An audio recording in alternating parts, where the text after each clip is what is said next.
आज हम बात करेंगे अपने कोर्स के हम सीरीज़ जो चला रहे हैं और बात होगी आज के जो अमेज़न पर प्रोडक्ट्स के इमेजेस क्रिएट किए जाते हैं, उसमें अमेज़न की क्या रिक्वायरमेंट्स हैं और वो क्या-क्या चीज़ें आपको ख़्याल रखनी चाहिए इमेजेस अमेज़न पर अपलोड करते वक़्त। तो जब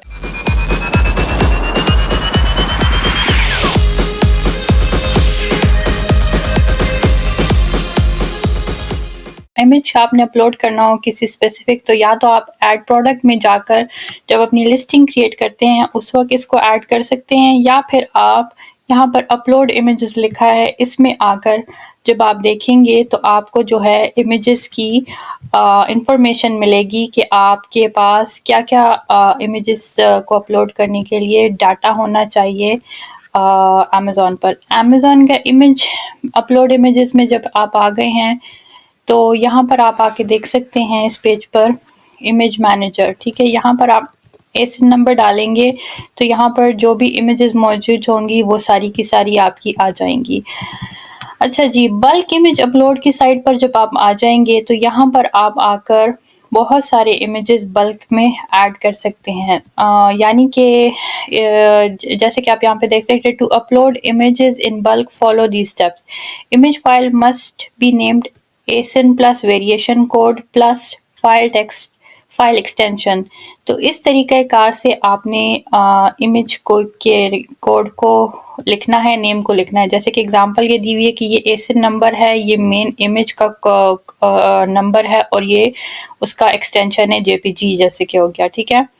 अब आप अपनी फाइल इमेज को नाम किस तरह दे सकते हैं, इस पेज पर आके आप मज़ीद उसकी डिटेल देख सकते हैं, लेकिन वो किसी और वीडियो के लिए अभी मैं सिंपली सिर्फ आपको इमेजेस के बारे में बताऊंगी।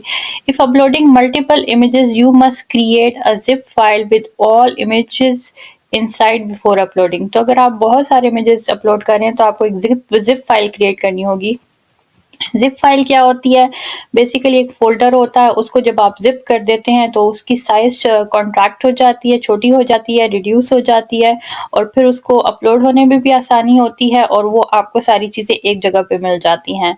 After upload you can view the status of your images in the status report. Status report पर जाकर आप अपने इमेजेस का स्टेटस देख सकते हैं कि क्या वो प्रॉपर्ली अपलोड हुई हैं या नहीं। Images are displayed globally by default. Brand owners are not required to upload different images for the other countries, for the countries where they sell. However, brand owners with the requirement to have images that are specific only to particular countries क्या यहाँ पर आके वो upload कर सकते हैं। आप जो इमेज अपलोड करते हैं वो बेसिकली ग्लोबली अवेलेबल है, लेकिन अगर आप किसी स्पेसिफिक कंट्री में सिर्फ अपलोड करना चाहते हैं तो ये लिंक आप अपलोड करें। अच्छा जी, यहाँ पर आप इमेज को ड्रैग करके भी अपलोड कर सकते हैं और उसके अलावा आप जैसे कि मैंने स्टार्ट में बताया कि आप यहाँ पर आकर ऐड प्रोडक्ट में जब आप अपनी लिस्टिंग क्रिएट करें तो उसमें भी आप इमेजेस अपलोड कर सकते हैं। अच्छा जी, ये सबमिशन स्टेटस को देख लेते हैं कि ये क्या है।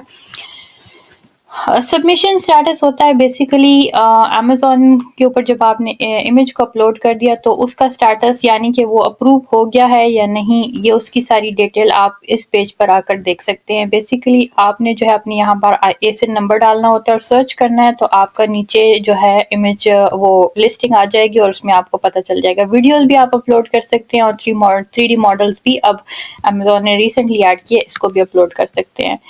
अच्छा जी, इसके बाद हम चलते हैं इमेज एजुकेशन हब के टैब के ऊपर और इसमें से जो इन्फॉर्मेशन अवेलेबल है इमेजेस के लिए अमेज़न की उसके बारे में बात करते हैं। जैसे कि हम जानते हैं कि अमेज़न की पॉलिसी होती है हर चीज़ को अमेज़न पर अपलोड करने के लिए या कोई भी चीज़ सेल करने के लिए या लिस्ट करने के लिए। इसी तरह इमेजेस के लिए भी अमेज़न की पॉलिसी है कि आपने किस तरह के इमेजेस किस तरह अपलोड करने हैं, कहाँ पर करने हैं, वगैरह वगैरह।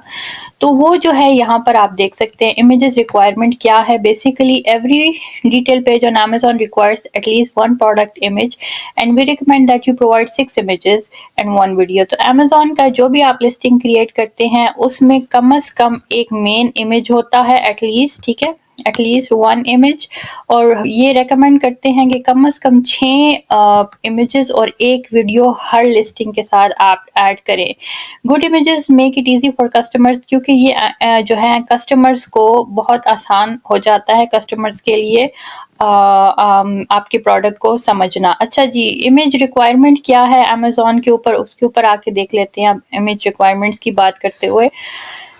तो अमेज़न पर इमेजेस रिक्वायरमेंट के लिए अमेज़न चाहता है कि आपने ये पॉलिसीज़ फॉलो करनी है, ठीक है? सबसे पहले टेक्निकल रिक्वायरमेंट्स हैं जिसमें सारे इमेजेस 500 पिक्सेल्स से 10,000 पिक्सेल्स के दरमियान होने चाहिए लॉन्ग साइड उनकी, ठीक है? और अमेज़न प्रेफ़र करता है कि आप 1000 पिक्सल से बड़े इमेजेस हमेशा अपलोड करें, क्योंकि वो आप जब आपने देखा होगा कि जब आप इमेज के ऊपर ज़ूम इस तरह स्क्रॉल करते हैं तो वो इमेज जो है ज़ूम हो जाती है और आपकी प्रोडक्ट की डिटेल्स जो हैं कस्टमर्स को ज़्यादा बेहतर तरीके से नज़र आती हैं, जो कि रिज़ल्ट करती हैं बेटर सेल्स में। और अमेज़न प्रेफ़र करता है कि आप सारे इमेजेस जो हैं जेपेग फाइल फॉर्मेट में अपलोड करें।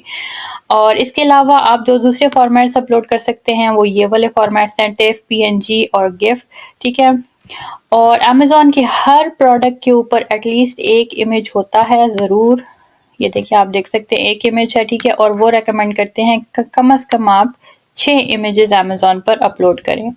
अच्छा जी, मेन इमेजेस में क्या है, accurately represent the product as realistic professional quality image and not be a placeholder, ठीक है? जो इमेज आप अपलोड कर रहे हैं वो मेन इमेजेस के अमेज़न की पॉलिसी कहती है कि वो जो है एक्यूरेटली आपके प्रोडक्ट को प्रेजेंट करे, बिल्कुल रियलिस्टिक हो, प्रोफेशनल क्वालिटी हो और उसमें जो है कोई ऐसी चीज़ ऐड ना हो जो कि रियल ना हो। आपके जो नंबर 2 जो मेन इमेज है उसका background white, pure white background होना चाहिए, ठीक है? और ये इसके कोड है वाइट का। जब आप वाइट को चूज़ करते हैं आरजीबी कलर वैल्यू 25 25 25, तो ये क्या होता है, this allows us to create a consistent shipping experience for customers across search and product detail page. अच्छा, consistent shipping experience for customers ये क्रिएट करती है। ये आज तक मुझे बेसिकली ऑनेस्टली इस बात की समझ नहीं आई कि एक इमेज कंसिस्टेंट शिपिंग एक्सपीरियंस कैसे कस्टमर्स के लिए क्रिएट करती है। तो अगर आप में से किसी को पता हो तो प्लीज़ मुझे भी कमेंट्स में बताइएगा। और इसके अलावा ये है कि प्रोडक्ट डिटेल पेज जो है हर जब आप अमेज़न के ऊपर साइन इन करके जाते हैं तो आपने देखा होगा कि हर प्रोडक्ट का जो बैकग्राउंड है वो वाइट होता है। अच्छा, main image show the product as 85% of the image. ये एक और पॉइंट है आपके प्रोडक्ट इमेज को अपलोड करते वक्त, और वो ये है कि आपका प्रोडक्ट जो है वाइट बैकग्राउंड में जब होगा तो 85% जो है उसमें इमेज जो है आपका प्रोडक्ट हो और बाकी जो है वाइट बैकग्राउंड हो। नेक्स्ट पॉइंट है not have text, logos, borders, colour blocks, watermarks और other graphic coverings coverings the product or in the background. Products with multiple pieces must be relative in size with no one piece enlarged. तो आप जब भी main image upload करते हैं उसमें ना कोई टेक्स्ट हो, ना कोई लोगो लगा हुआ हो, ना कोई बॉर्डर हो, ना कोई कलर की स्कीम्स आपने यूज़ की हो, ना कोई वाटरमार्क हो और ना ही कोई ग्राफिक कवरिंग्स हो प्रोडक्ट के ऊपर, ठीक है? और इसके अलावा अगर आपका एक प्रोडक्ट ऐसा है जिसके मल्टीपल पीसेज हैं, जैसे कि कोई की चेन है तो उसके अंदर मल्टीपल चीज़ें हैं, जैसे कि एक हैंड सैनिटाइज़र हो गया, सेफ्टी अलार्म वगैरह वगैरह, ठीक है? तो वो आपने उसको इस तरह डिज़ाइन करना है इमेज को कि हर प्रोडक्ट का साइज़ एक हो, कोई एक चीज़, कोई एक पीस आपके प्रोडक्ट की बहुत बड़ी करके आप इनलार्ज करके मेन इमेज में पोस्ट ना करें। Show the entire product with the frame of the image, not cutting of any part. सारे के सारे इमेज को जो है आपने पूरे फ्रेम में जो प्रोडक्ट है उसको पूरे इमेज के अंदर ही लाना है, कोई हिस्सा उसका बाहर कट के बाहर ना जा रहा हो इमेज से। Not show accessories that aren't included. अच्छा, कोई भी ऐसी चीज़ जो है आपने इमेज में इंक्लूड नहीं करनी जो कि आप जो है सेल नहीं कर रहे उस प्रोडक्ट में। और ये बात हो रही है अगेन मेन इमेज के लिए कि जैसे कि आप जो है ना समटाइम्स प्रॉप्स वगैरह लगाते हैं इसके इमेज खूबसूरत लगे, तो मेन इमेज के अंदर प्रोडक्ट के अलावा और कोई भी चीज़ ऐड नहीं करनी। और इससे ये होता है कि कस्टमर्स को कंफ्यूजन से बचाने के लिए कि कस्टमर्स को समझ आए कि आप क्या क्या चीज़ जो है ऐड कर रहे हैं और क्या नहीं कर रहे। Only show the product once in the image. Example, front only and not both front and back. जो main image है उसके अंदर प्रोडक्ट को सिर्फ एक ही दफ़ा आपने दिखाना है, आपने आगे पीछे साइड करके नहीं दिखानी, बल्कि एक ही साइड फ्रंट साइड दिखानी है एंड दैट्स इट। जो मेन इमेज है उसकी बात अगेन हो रही है। Show only one unit of the product and any accessories that are included in the purchase for multiple packs or assortment. See further guidance in the section product category. तो आपने जो है अगर आपकी प्रोडक्ट में मल्टीपल पैक्स हैं या assortment है तो उसकी प्रोडक्ट कैटेगरी में जाके आपने उसकी डिटेल देखनी है कि उस इमेज को कैसे अपलोड करना है। Not include packaging unless it's an important product feature. For example, a carrying a case or gift basket may be included. ठीक है, तो कोई भी ऐसी चीज़ मेन इमेज में आपने ऐड नहीं करनी, जैसे कि पैकेजिंग वगैरह हो गई, जब तक कोई बहुत ज़रूरी चीज़ ना हो, जैसे कि इन्होंने यहाँ पर ये एग्जांपल दिया है।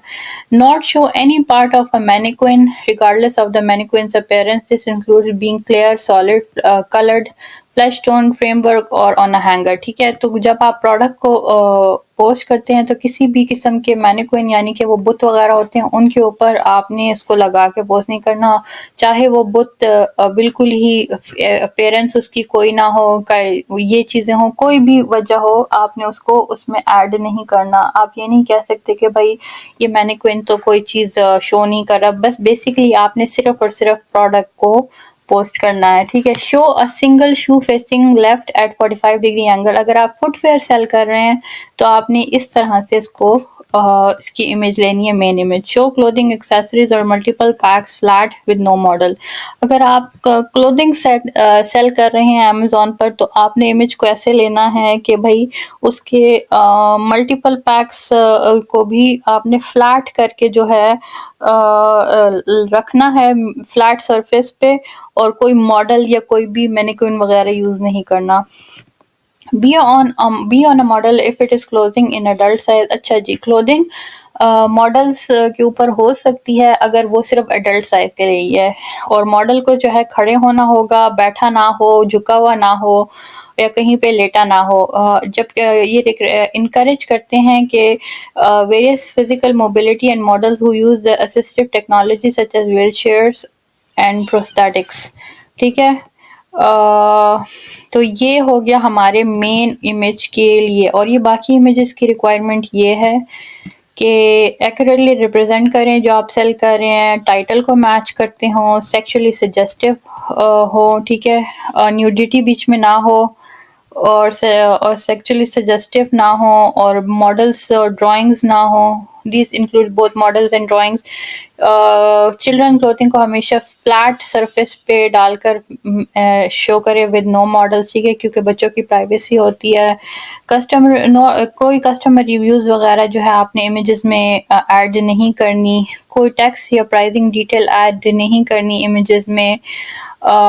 इसके अलावा लोगोस, ट्रेडमार्क वगैरह confusing similar to Amazon logo and trademark, उसको भी ऐड नहीं करना। बट ये लिमिटेड नहीं है, ये अल्फाज भी हैं प्राइम, अलेक्सा वगैरह, ये भी आपने जो है इनको भी ऐड नहीं करना। Not include any badges used on Amazon, कि आप ये भी नहीं कह सकते कि भाई ये जो है वर्क्स विद अमेज़न, अलेक्सा, ये सारे अल्फाज भी आप इस्तेमाल नहीं कर सकते। और प्रोडक्ट कैटेगरी की बात हो रही है, यानी कि अगर आपके प्रोडक्ट जो है बल्क में है या बहुत ज़्यादा क्वांटिटी डिफरेंट असॉर्टमेंट में है तो उसके लिए इंफॉर्मेशन यहाँ पर मौजूद है। ये लिंक जो है मैं डिस्क्रिप्शन में भी ऐड कर लूँगी, ताकि जब आप इमेजेस ऐड करने लगे तो आप आकर इसको भी देख सकें कि इसमें क्या क्या रिक्वायरमेंट्स है। I hope this video was helpful. Until next time, bye now.